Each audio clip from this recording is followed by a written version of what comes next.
The crash and the storm rain hammered the empty highway. The sound was so loud that John could barely hear his own thoughts.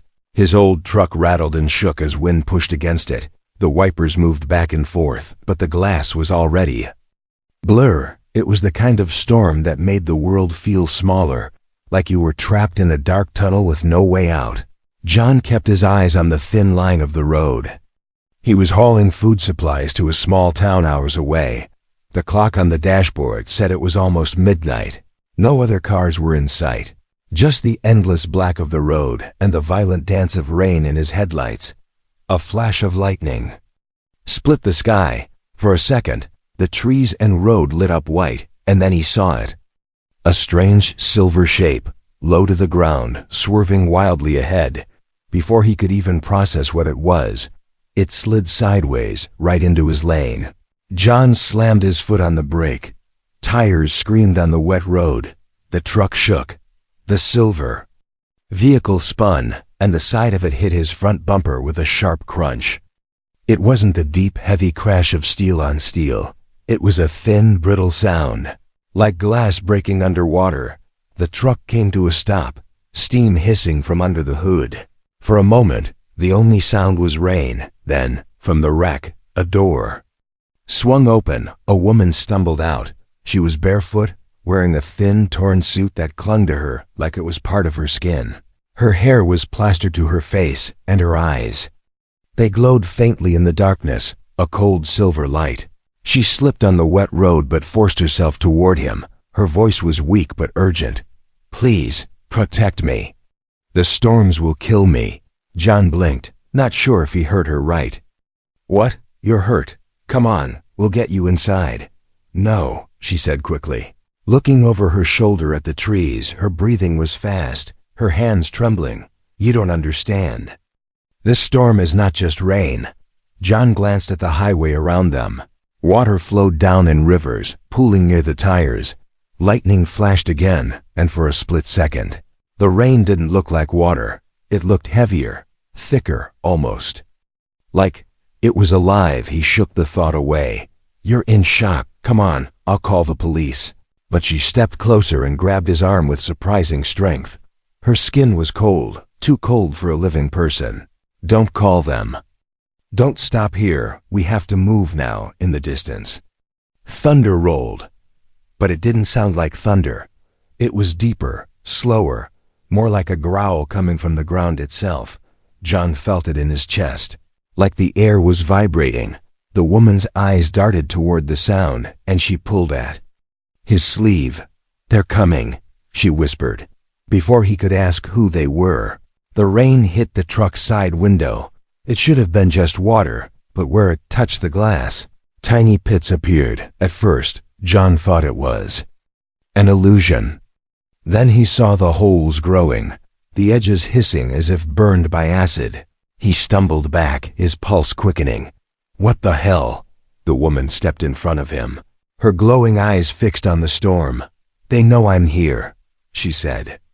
"Quietly, they will take me. And then they will take this world."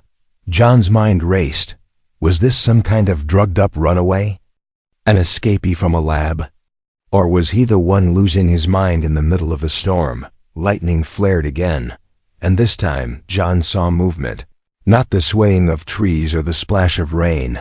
Shapes, tall and thin, shifting between the sheets of water. They were walking upright, but their outlines were blurred. Every time the lightning flashed, they seemed a little closer. John swallowed hard, his throat dry despite the damp air. The woman grabbed his arm again, her grip almost painful. "Get in the truck. Drive, don't stop until I tell you." He hesitated only for a moment, before deciding that whoever she was more afraid than dangerous. They climbed into the cab. The heater blasted warm air, but John still felt cold. The storm outside pounded harder. The wipers squealed against the glass, and in the distance, another low growl rose from the ground. The woman sat with her eyes fixed on the dark outside. Every muscle in her body tense. John kept glancing at her, trying to understand what was happening, and then cutting through the roar of rain came a scream. It sounded human, too human, high and sharp, full of pain. It came from somewhere. Out in the black, just beyond the reach of the headlights. John froze with his hands on the wheel. The woman turned her head slowly toward him. "That," she whispered, "is what happens when they find you." Outside, the rain shifted, falling. In heavy sheets like a curtain closing, whatever was out there was getting closer. Shelter in the cabin. The truck's engine growled to life. John pushed the accelerator, and the wheels splashed through the flooded road. The woman sat beside him, breathing fast, her eyes scanning every shadow. Her hands stayed, curled tight on her knees like she was holding herself together. The storm didn't fade in the distance. It followed. Rain hammered harder each time they turned a corner. Lightning strobed in the mirrors, turning the road behind them into chaos. A flashing nightmare. John finally spoke, his voice low. "All right, you want to tell me what's going on?" She didn't look at him. "You wouldn't believe me," she said, almost to herself. He gave a short laugh. "Lady, glowing eyes, burning rain. Shadow people. I already don't believe what I'm seeing." For the first time she looked at him fully. Her gaze was sharp, almost inhuman. "My name is Lyra," she said, "and you need to understand this storm. It hunts." John felt a shiver crawl down his spine before he could reply. A low thud shook the side of the truck. He gripped the wheel tighter, eyes darting to the mirrors. Nothing but darkness and water. Another thud, closer this time, like something tapping on the metal skin of the cab. Lyra's voice was calm but urgent. "Do not stop. Do not open the door. No matter what you hear." John frowned. "And if something's already in here?" She didn't answer. A gust of wind slammed against them. The truck swayed, and John fought the wheel. In that brief moment, a shape crossed the headlights. Not a man, not an animal. It was tall, thin, and its body moved like smoke trapped in glass. John swore under his breath. Lyra was staring out the window now. The rain hissed as it struck the glass, leaving tiny burns in the shape of spots. She leaned forward, her breath fogging the window. "They're closer than I thought," she whispered. After a few more miles, the road turned narrow, lined with thick trees. John spotted a wide dirt pull-off and turned in sharply. He cut the engine and let the rain drown the silence. "What are you doing?" she asked quickly. "Getting out of sight. Maybe they'll pass us." Lyra shook her head. "They don't look for you with eyes." John raised an eyebrow. "Then how?" A sudden noise cut him off. It was a voice, a man's voice, calling for help. It came from somewhere just outside the truck. "Please, someone, please." John's hand went to the door handle. Lyra grabbed his wrist. "That's not a man," she said firmly. The voice came again, but this time it was closer, almost at the truck door. The tone was the same, the words the same, but something about the rhythm was wrong. Rain ran down the side window in thick streams. Through it, John could just make out a figure standing a few feet away. It looked human, a man in a dark coat, but his head was tilted too far to one side, like a puppet with a broken string. The figure stepped forward, slow and deliberate. When lightning flashed, John saw the face, and his stomach turned. It wasn't a face at all, just smooth, shifting skin that tried to form a smile but melted into nothing. Lyra leaned closer to the glass. "It can smell me," she said quietly. John started the engine again without another word. As the truck rolled forward, the figure didn't chase. It simply turned its head to follow them. And in the mirror, John saw it dissolve into the rain. Piece by piece, Lyra sat back. "You saved me from the road," she said, "but you don't yet know what you saved yourself from." The truth about the storms. The road was quiet now, but John didn't trust it. Storms didn't just stop like that. It felt less like nature had calmed, and more like something had decided to let them go. Lyra sat in silence, her glowing eyes dimmer now. Her wet hair clung to her face, and she kept rubbing her palms together as if warming invisible fire. John finally asked, "So, are you going to tell me what you really are, or do I have to guess?" She didn't smile, didn't even look at him. Instead, she reached into the folds of her strange suit and pulled out a small crystal. It was the size of a coin and pulsed with faint blue light. "This is the only reason I'm alive," she said. "It hides me." For a while, John glanced at the crystal and then at her. "Hides you from what? The rain?" Lyra's eyes flicked toward the dark tree line. "Not the rain. What lives in it?" He opened his mouth to argue, but something flickered in the corner of his vision. For just a heartbeat, the trees ahead seemed to lean inward, not from wind, but like they were bending to look at him. He gripped the wheel tighter. "You're saying those things are inside every storm?" She shook her head slowly. "No, these storms aren't natural. They're made, guided by someone far away." John let out a short laugh. "And who exactly makes killer weather?" Her voice was cold now. "They call themselves the architects." The word hung in the air like a weight. John didn't know why, but it made the back of his neck prickle. Lyra went on. "They send the storms to test worlds. They watch who survives and who breaks." John tried to process it. "So they're like alien scientists?" Lyra's gaze turned sharp. "They're not scientists. They're harvesters. They don't just kill, they change you." Lightning flashed far away, and in that moment, John saw a figure in the road ahead. It was a man in a delivery uniform, or at least it had been. His skin was rippling like it was made of water. One eye slid down his cheek and reformed near his jaw. His mouth opened, but the sound that came out was rain hitting metal. John's hands tightened on the wheel. The figure stepped toward them, leaving no footprints in the wet dirt. Lyra's voice dropped to a whisper. "That's what the storms do to you." Before John could swerve, the figure collapsed into a puddle, not like a body falling, but like someone had pulled the plug from inside it. The water spread across the road and vanished into the falling rain. John's chest felt tight. "All right," he said, trying to keep his voice steady. "Say I believe you. What do they want with you?" Lyra hesitated. "I wasn't supposed to be seen. I came to study the storms. And I found their heart." John glanced at her. "Their heart?" She nodded. "A machine? Inside the biggest storm, it controls all the others. If it finds me, it will take me apart, piece by piece, and learn how I work. Then it will use that knowledge on humans." John stared at the wet, empty road. His hands felt clammy on the wheel. "So, we run?" Lyra looked at him for the first time since she began talking.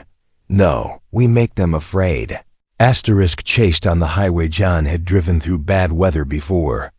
But this felt personal. The storm didn't just follow, it circled like it was testing them. The first sign came when the wind stopped. Not slowed, stopped. The trees along the road stood still, rain falling in perfect vertical lines. John frowned. "That's not right," he muttered. Lyra leaned forward, staring through the windshield. "It's listening," she said. Before John could ask what she meant, the rain shifted. It began falling harder ahead of them, as if it knew where they were going. "Take the next turn," Lyra ordered. John did, tires spraying water. But the rain curved with them, sweeping across the fields and crashing back onto the road in front of the truck. John swore. "It's cutting us off." Lyra's voice was flat. "It's hunting us." He pressed the accelerator. The truck roared, headlights slicing through the sheets of water. Every few seconds, flashes of lightning lit the highway, and in those moments, John saw shapes standing in the fields. They weren't moving toward him. They were watching, waiting. Lyra reached into her suit again and pulled out the crystal. It was brighter now, its light pulsing faster. "This will hide us." "For a short time," she said. John glanced at it. "How short?" Her jaw tightened. "Maybe a minute." She pressed the crystal against the dashboard. A faint hum filled the cab. Outside, the rain suddenly slid off the truck without touching it. John's breath caught. It was like they had driven into an invisible tunnel where the storm couldn't reach. For half a mile it worked. Then the hum faltered, the light from the crystal dimming. "We have to get under cover before it," Lyra began. But a shadow landed on the truck roof with a heavy metallic thud. The roof dented inward. John's hands jerked on the wheel. Something scraped along the top, the sound high and sharp. A long, jointed arm slid down the side window, ending in a hand with too many fingers. The hand tapped on the glass, once, twice, 3 times, like it was knocking. Lyra's face went pale. "It found us," she whispered. The crystal gave a final flicker and went dark. Rain slammed into the truck from all sides. The thing on the roof began to move, its weight shifting toward the windshield. John's knuckles went white on the wheel. "Hold on," he growled. He swerved hard. The truck fishtailing across the slick road. The shadow clung to the roof like a spider, its head bending down until its mask-like face was inches from the glass. When it spoke, the voice wasn't human. It was the sound of the storm itself. "Give her to me, and you live." Lyra's reply was quiet but fierce. "If you take me, Earth will be next." John didn't know what he believed, but he knew one thing.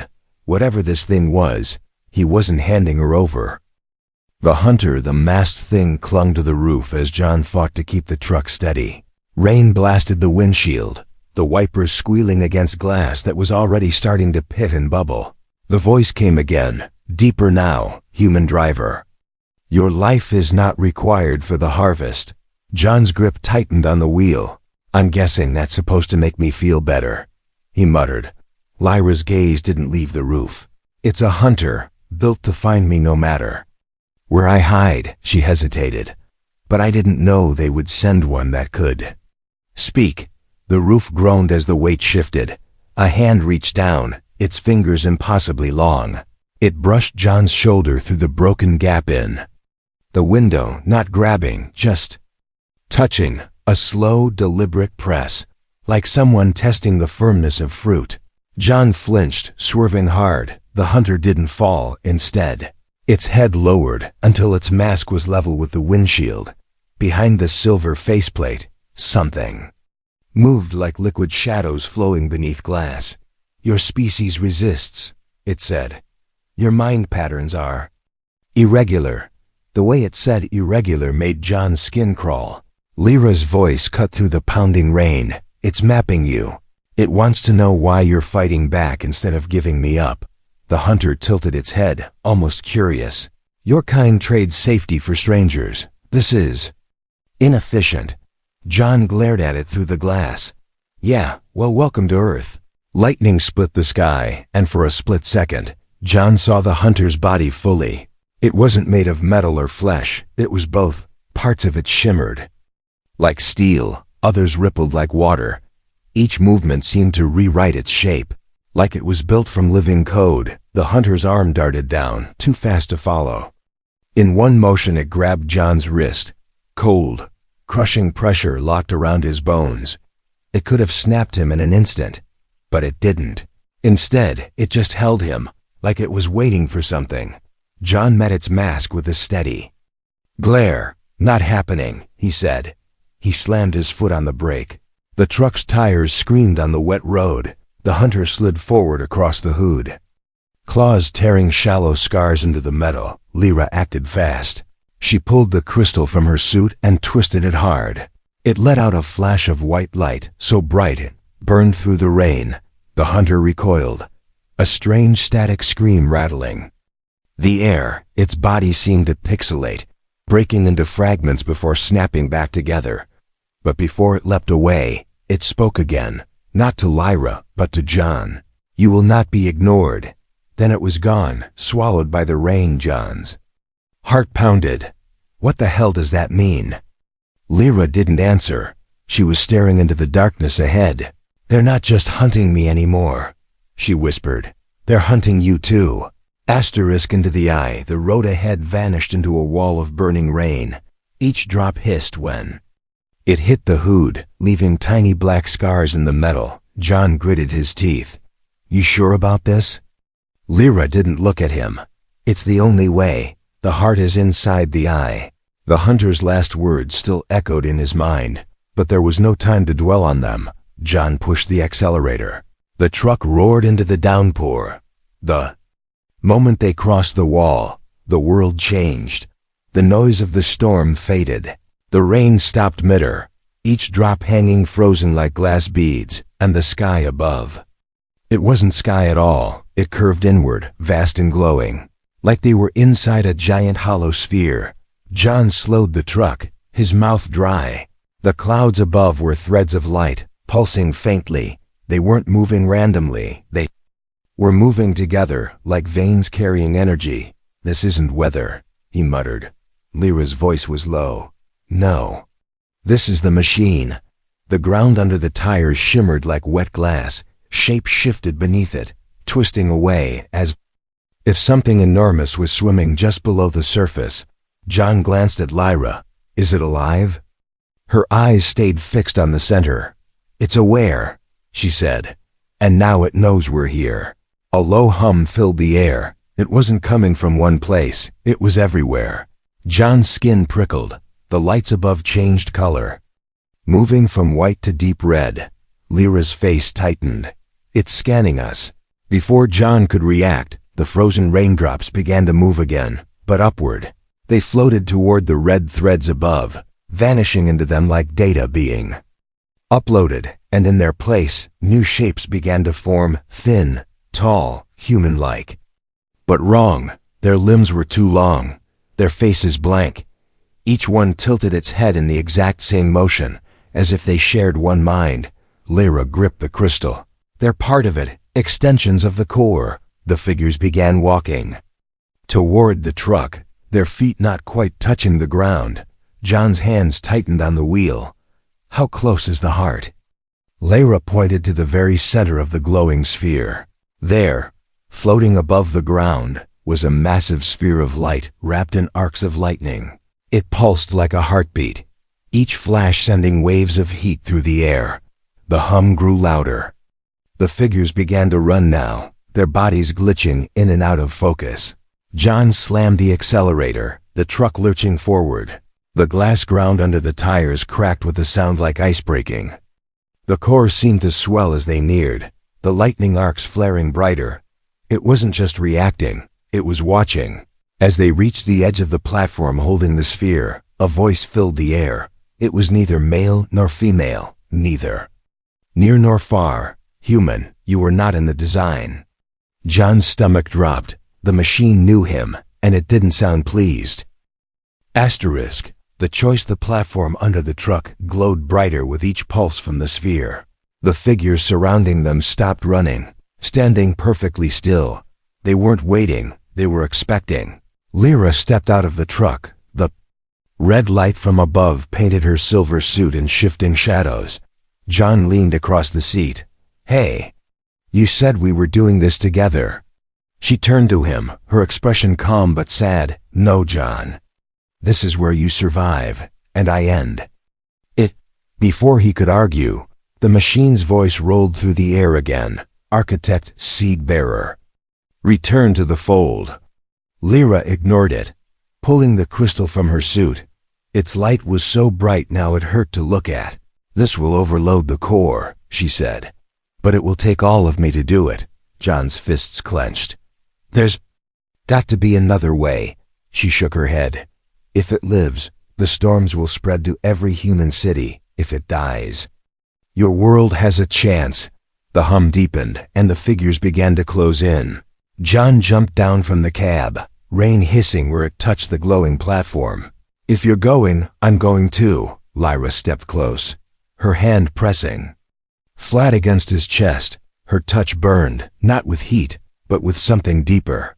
A rush of images hit him. Stars, storms, a network of light stretching across galaxies. And a single thought. "Remember me." John stumbled back, gasping. "What did you?" "You'll understand," she said softly. Her voice cracked for the first time. "Humans fight for their home. Now fight for mine too." Before he could stop her, she leapt toward the sphere. The figures moved to intercept, but the crystal flared. A shockwave blasted them apart like dust in the wind. Lyra hit the sphere and vanished into its light. The Thean heartbeat quickened, then broke. The sphere imploded, the arcs of lightning folding inward until there was nothing but silence. The glowing sky dimmed. The frozen rain began to fall normally, The hum was gone, replaced by the sound of distant thunder. But this time, it was only weather. John stood alone on the cracked glass platform. The crystal lay at his feet, its light faint but steady when he picked it up. The warmth in his chest pulsed in sync with it, somehow. She was still there, outside the eye. The storm clouds scattered. The sun broke through, lighting the wet road in gold. John climbed back into the truck. The radio crackled to life on its own. A voice, faint, almost lost in static, whispered, "Protect them." John started the engine. The road ahead was clear, but he knew this wasn't over. Not for him, now for Earth, and now. Not for the architects either.